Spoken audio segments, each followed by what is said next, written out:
We begin at the bottom of Daf Chofei Mit Beis, Lememre de Eid Nasadayin. So this is going over here on the discussion in the Gemara. When you had, the last case the Gemara brought here is when you have three of Bezdin, they make up a Bezdin, and they all saw the moon together. So what did it say? What do? You take two of them to be the witnesses, and then one could be a judge, and that one has to combine another two, so there should be three together, and that's how they could be Mekadesh the new month. So the Gemara now says we can prove something based on this. Lememre, shall we say that what do we see from here? The Eid Nasadayin. That an Eid, someone that's, when the Gemara says Eid Nasadayin, as Rashi explains, it means someone that's fit to be a witness. Someone that witnessed what happened. So even though he himself saw what happened, nevertheless later he can become a dayan, he can be a judge. In this case, all three saw the moon. And they're all three fit to be witnesses. Nevertheless, one of them is going to become a dayan. Right? So, okay, now the Gemara doesn't explain what would be the issue with this. Why should someone that witnessed something not be allowed to become then a judge?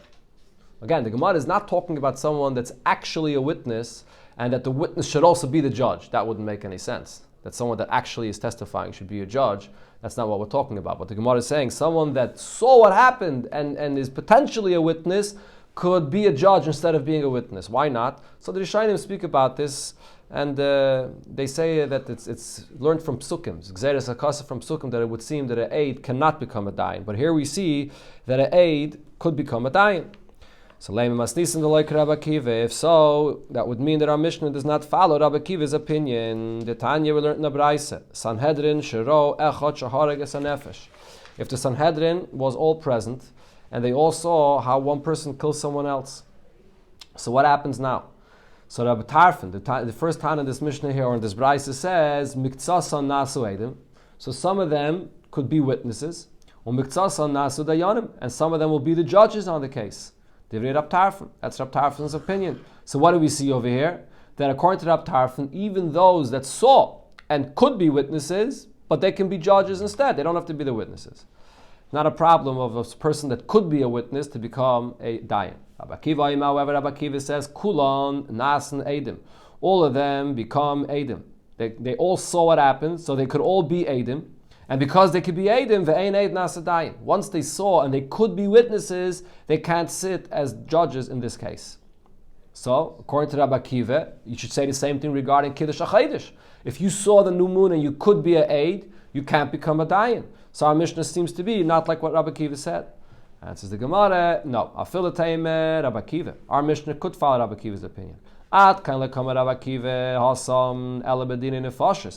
does Rabbi Akiva say that if you yourself saw, so then you can't now be a judge? That's only there because we're talking about an issue of life, of a person that's a ritzeach, and you want to give him capital punishment. The Rachmana, the Torah there says regarding this, V'shaftu Eida, that the Bezdin has to judge him, but Vitzilu Eida. Vitzilu Eida means they should try to find some kind of a merit for him, to save him. So the Kivin, the Chazyu, the Kotel Nafsha, if the Bezdin themselves saw that he killed someone, Leimatzu Chazil Eschusa. It's impossible for them to find any merit on his behalf because they themselves saw. When you're interrogating witnesses and you yourself didn't see, so you can try to find some kind of eschus for him, but not in the case where you saw. So there's a Gzeres HaKasa, the Torah says that you have to be able to find a schus for him. But when it comes to Kiddush HaChaydish, when you don't have this concept, even Rabbi Akiva would agree that you can take an aid that saw the moon and he could sit to be a judge. This Gemara is the source of a concept that's always brought in Chassidus about how powerful seeing something is. That when you see something, once you see it, nobody could come and tell you stories and change it. You saw it with your very own eyes. When you hear something, so then you can interrogate and ask questions, and you can doubt it, and you can seek some kind of eschus. Okay, now we begin the halachas of Rosh Hashanah from here till the end of the Masechta. Zok the Heilige Mishnah, Kol ha-shofris kshedim, all shofris that come from, whether, as Rashi says, either it comes from a ram or it comes from a yal. What's the translation of yal in English? Okay, maybe we'll see soon. I know Rashi always brings that it's steinbock belaz, which is also used the word in Yiddish, but it's I just forgot right now the exact English translation. It'll come up soon in the Gemara. So all shofris are kosher. Chutz b'shal para. You can't use a shofar that comes from a bull. And also, not only a bull, from an ox or from other animals like that, you can't use a shofar. Why not? Because that's not called a shofar. That's called a horn. Rabbi Yossi argues and says, but we find in the Torah that all shofars are called with the name keren. So the fact that it's a keren, that's not a disadvantage. There's no problem with that. Even the shofar of a ram is also called a horn. When you blow with the keren of the yovel. What's a yovel? A yovel is a ram. So you see that even the regular shofar of a ram is called a keren. So therefore, Rabbi Yossi says you can use even the shofar of a para. So the Gemara, Rabbi Yossi is saying a very good proof for his opinion. You see that all shofars are called keren. So the Gemara says, Rabbanan answer to this, Kol ha-shofris ikru shofar v'ikru keren. All other shofars are referred to as a shofar and are also referred to as a keren. The para, however, the shofar of the para is not called shofar. Keren ikri, it's only called a horn, but shofar la ikri. It's not called a shofar. The chsiv, it says by the shofar that comes from a para, or similar from an ox, b'chayr shoyrei hadar loi v'karnei re'eim karnav. That this is the b'chayr, the oldest shayr, and it has nice horns like the horns of a re'eim. So you see here that the pasuk refers to it as the keren. That it's called a keren, it's not called a shofar. So that's the difference. In other words, yes, it's true that the shofars are also called keren, but the keren of a para or a shayr is only called a keren. But Rabbi Yossi Amalach, and Rabbi Yossi will respond to you and say, the para nami ikri shofar. I'll bring you a source that even the horn of a bull is also called a shofar. The chsiv v'sitav lashem mishar par. That this is better for the Eibishter. The davening, person davens, it's better than mishar par, better than an ox or a bull. What does this mean? What does it mean better than an ox or a bull? Im shoir lama par. If it's better than an ox, why does it say a bull? Vim par lama shoir. If it's saying a bull, why does it say an ox? Ella, so he says, no, you're supposed to read it together. My shoir par, when the pasuk here says shoir par, mishayfar. You read it together. That a person's davening could be better than the shofar. So the pasuk is speaking about a shoir, and it's using the term shofar. So here he says, you see that shofar is used even regarding the shofar of an ox. Yeah, exactly. The Rabbanan have a different way of interpreting this pasuk. The Rav Masna said, "My shoir par." What does it mean here? Shoir par, shehu gadol kepar. That the davening is better than a shoir, an ox that's as large as a par, as large as a bull. So Rashi explains a shoir, from the moment he's born, he could be called a shoir. A par, a bull, only gets that name when he's 3 years old. So therefore he's saying that even a shoir that's as large as a par from when he's 3 years old, so the davening is greater than this. In other words, the point is that shoir par is not read as shofar. So therefore there's no source for the fact that the keren of a shoir or a par is called with the name shofar. So that's their argument. The Rishonim, by the way, explain about this. The Ramban speaks about this over here by Arichis, that the Gemara is discussing the shofar that comes from a ox or a bull. But there's other kinds of shofars as well that the Mishnah doesn't even bring up Bechlal. There's two types of shofars. The shofars that we have that comes from the ram has the outside of it, and then it has what it fills inside. The Gemara calls it the zachrus and the nakfus. It has what fills it inside. You empty it, and then you have a hollow shofar that you can blow a shofar with it. But then there are certain horns of animals that are one piece. It's like a bone, one solid piece, and there is nothing inside of it. That the Mishnah doesn't even discuss. Obviously, that's not called a shofar at all. Here we're talking about the shofar of a para or of a shoir, which actually are created similar to the shofar, that it has this filling inside that you could empty it and make it into a hollow horn to blow out of it. And nevertheless, he's bringing the psukim over here according to the Rabbanan, because it's only called a keren, it's going to be possible to be used for the mitzvah. Ula explains that there's something else behind this argument there. The reason for the Rabbanan is Rav Chisda, like what Rav Chisda said. Rav Chisda said, why Yom Kippur does the Kohen Gadol not enter with the gold garments into the Kodesh HaKadoshim to serve and to do the Aveda there? The reason is because you can't have something which is a source of prosecution to be the defense. Right? So the Kohen Gadol that's coming into the Kodesh HaKadoshim, if he's going to come in with gold, that reminds of the Chet Egel, which was made with gold. So therefore he has to wear white garments. So therefore the Gemara is saying, Ula is saying that it's similar when it comes to using the shofar of a para. The para is like the golden calf. So therefore it reminds of the Egel. So that can't be used for the mitzvah. The Gemara v'loi, you don't find that you can use something even though it could remind of the Egel. V'ha'ike dam par. We have a par that's brought for the carbon, and we take the blood of that par and we bring it into the Kodesh HaKadoshim as well. So what do you see over here? You can use the blood of the par, so you can use the shofar of a par as well. So the Gemara answers, no, hoil ishtani. Over here, once you shecht it and you take out the blood of it, so therefore it's changed of the way it is naturally when it's alive, so therefore that's not an issue of katega nasas aneger. But how about the fact that you have inside the Kodesh HaKadoshim, you have the aron that's made of gold, the kapairis that's made of gold. So how could you say that you can't have gold in the Kodesh HaKadoshim? And for the Gemara, the issue is if you have a person that comes in, if the Kohen Gadol that comes in, and the Aaron HaKohen is the one that sinned, and now you have the Kohen Gadol that's coming in with the gold, that's what the issue is. But not the fact that there is gold in the Beis HaMikdash. So you say that the issue is if the Kohen Gadol brings in the gold, so that's why he can't come in with gold garments, but he's bringing in the kaf, the ladle, and the machta, which has the fire in it. So he brings in gold utensils into the Kodesh HaKadoshim. Answers the Gemara, the issue is if the one that comes in is beautifying himself by the garments that he's wearing with this gold, then it's an issue. But the fact that he has the utensils that are used for the Aveda and he's not beautifying himself, there's no issue of a prosecution that's being brought in there.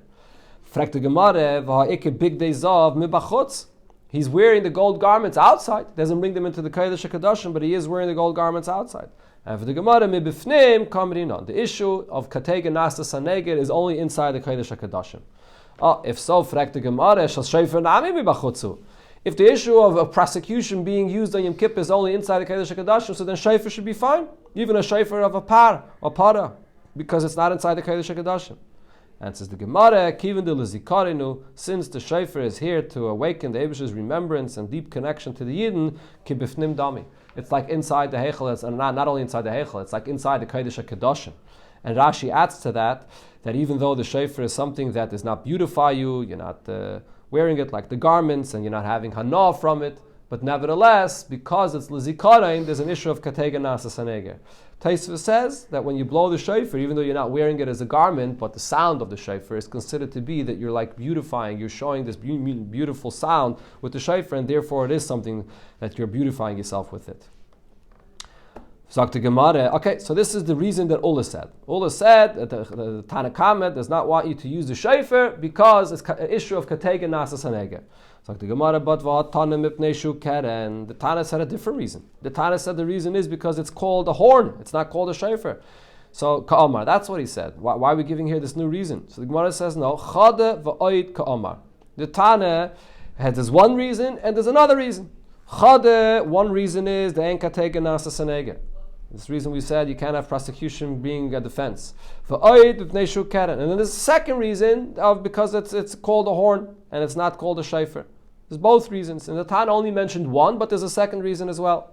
For Rabbi Yosi Amalach, and Rabbi Yosi will tell you, this that you're saying that there's an issue of en katega nasa saneger, hanemilu bim bifnim. So that's only if it's inside the Kodesh HaKadoshim. And v'hai shofar mi b'chutzu, because the shofar is outside of the Kodesh HaKadoshim, it's not an issue. So he doesn't hold to the point that we said before, that it's zikarein and it's similar to being inside the Kodesh HaKadoshim. V'tika amrit mipnei shu keren. This that you're saying that the shofar of the par is only called a keren.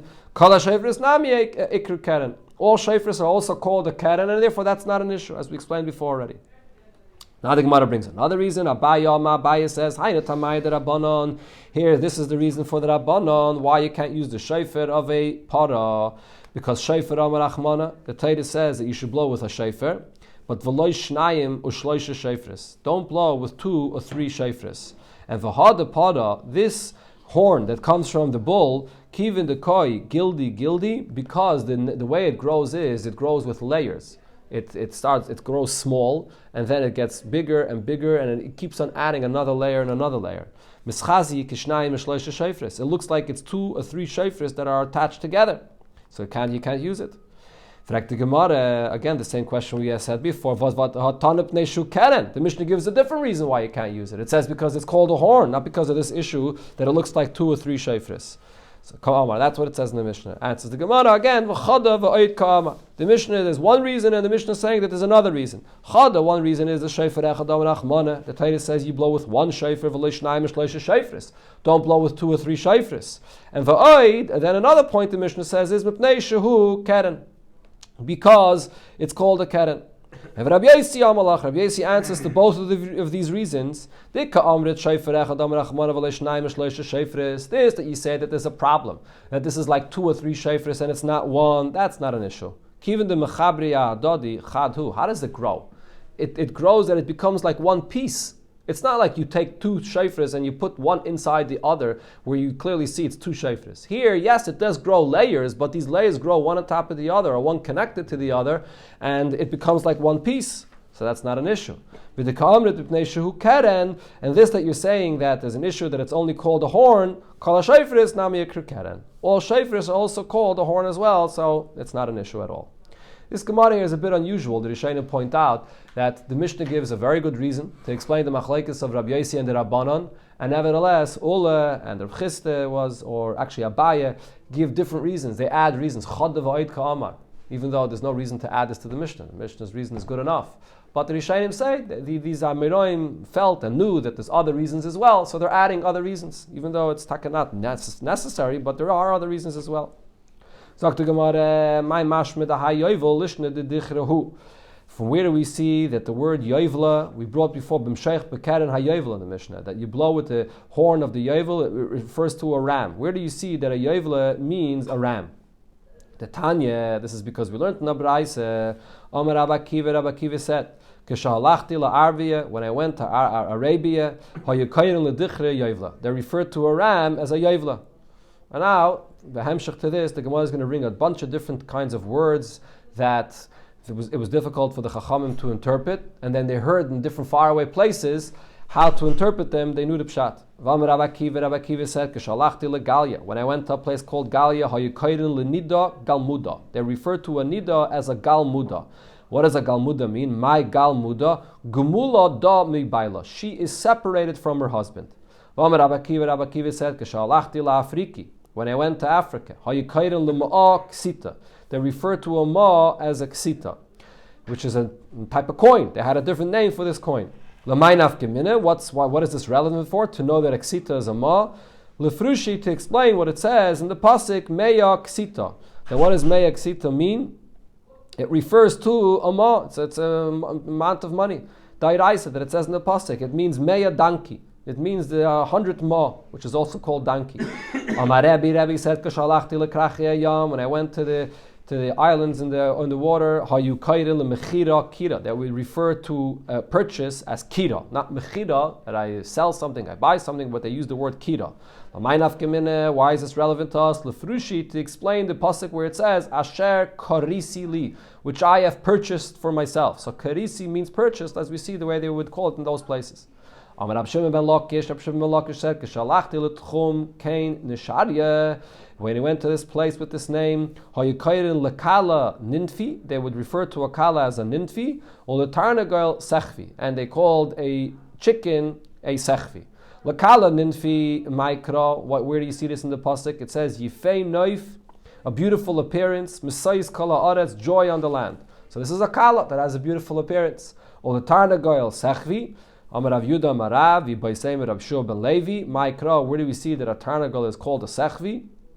There's a pasuk that says, Mishas patucha is chachma, who places in the innards of a person wisdom, oy minasan la sechvi bina, or who gives the sechvi understanding. So what does this pasuk mean? Mishas patucha is chachma elu klayais. These are the kidneys of a person that give a person intuition, as it says in many places.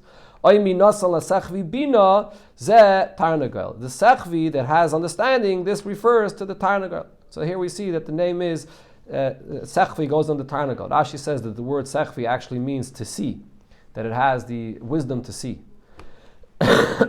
sorry, Levi ikla lahu asra. Levi came to this place. Asa gavra lekamei, an individual comes to Levi, amalei, and he tells Levi, Kovan planya. This individual, Kovan, well, as we'll see, Kovan means he stole money from me. But Levi didn't know what the word Kovan meant. Levi had no idea what he was saying. Asa shal b'medrasha. So Levi came and asked in the Bismedrish, does anybody know what this means? So Amalei, they said to Levi, they explained to him, Gazlan Amalach. He's telling you that somebody stole money from him. And what's the source of this expression of Kovan? The Chsiv, there's a pasuk that says, Hayikva Adam Elikim, or Hayikva Adam Elikim, which means, could a person steal anything from Hashem? So you see that Hayikva means to steal. So Amalei Rava mi Barnish, le Ravashi, Rava of Barnish, commented about this. To Ravashi, Iyavoy Asam, if I was there, I didn't have to go to the shul to ask and to find out what this term means. I could have figured it out. Hava minalei, I would tell this person, Heichi kavach, how did he steal from you? I mean, even without knowing that kavach means steal, I would say, how did he cover you? V'mai kavach, with what did he do this to you? V'mai kavach, and why? And the person would say more about the story. And I would figure out what he meant to say. So why did Levi not do this? Levi, when he heard this expression, kavan planya, so he thought milsadi surakamalei, that this person was saying something that not about money matters, not that he stole anything, but something that's forbidden, that he did something that's forbidden. So he wanted to know, like, which Isser is this? So he didn't think that it was something that was benatan lachavera, so he didn't think of asking these questions. Okay. Now another thing the Gemara says, Lehaviyadi Rabbanon, the Rabbanon did not know my Seidigin. What is the meaning of this expression of Seidigin? This is in the Mishnah of Megillah, where it says Kara Seidigin. If you read the Megillah Seidigin, what does the word Seidigin mean? So Shamua la'amsa de Rebbe. They heard the maid working in the house of Rebbe. The Chazasnu Rabbanon, she saw the students that were coming to Rebbe, Dava Aili Paski. They were entering not all together, but one at a time. They were coming, one at a time. So Amr Allahusi, she commented to them, Admasai atam nichnasim seirigin. Until when are you going to enter one at a time or with intervals? So from this she explained to them, they understood now what seirigin means. Seirigin means when you read the Megillah with intervals.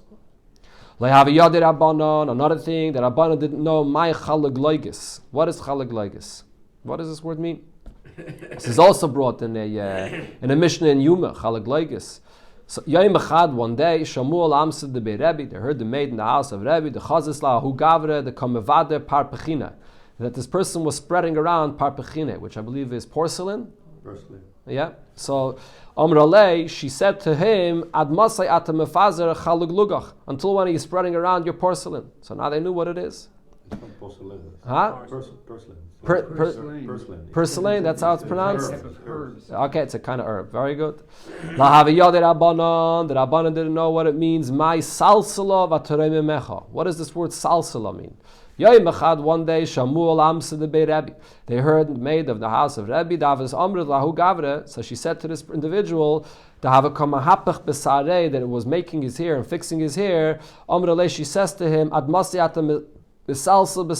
until when are you playing around or are you organizing your hair? So they understood now what this pasuk means. As Rashi explains, salsal refers to Torah, that you should be misalsal, you should search and turn over in the words of Torah until you'll come, and then this will elevate you.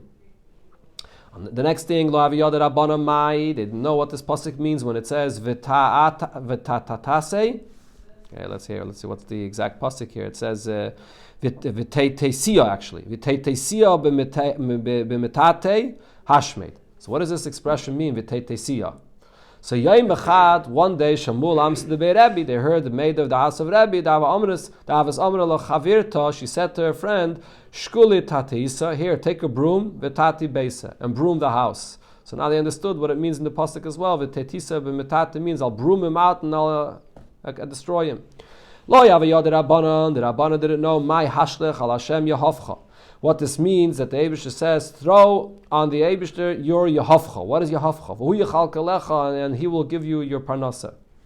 Rabbi Bar Chana said, Yom Echad avazline ba'adi ahu taya. One day I was traveling with this Arab merchant, have a darina tuna, and I was carrying a load. V'amali, and he said to me, Shakel Yehovech, take your load, v'shadi agamloi, and throw it on my camel. So from this he learned that Yehavcha refers to your load, that you can throw your load on Hashem. This maid, by the way, that's brought before in the Gemara, the maid in the house of Rebbe, so it's brought in Mefarshim, I think from the Kisvei Arizal, that she was on a very high level. As we see here, the Gemara brings her as someone that was very smart and wise, that they were able to learn from her. And some even say that when it says in the Medrash, B'negei Kriyas Yamsuf, that Ra Shifcha Layam Ashalare Cheskel Bambuzi, that the Shifcha and the maid in Yamsuf saw the great Gili of the Eibishter. This is the Shifcha of the house of Rebbe. Sagt der Heilige Mishnah, Shofar shel Rosh Hashanah shel Yal Poshet. The shofar of Rosh Hashanah is a straight shofar that comes from a Yal, which is what in English? What's the Yal? Wild goat. A wild goat. Very good, thank you. Upiv mitzupizov.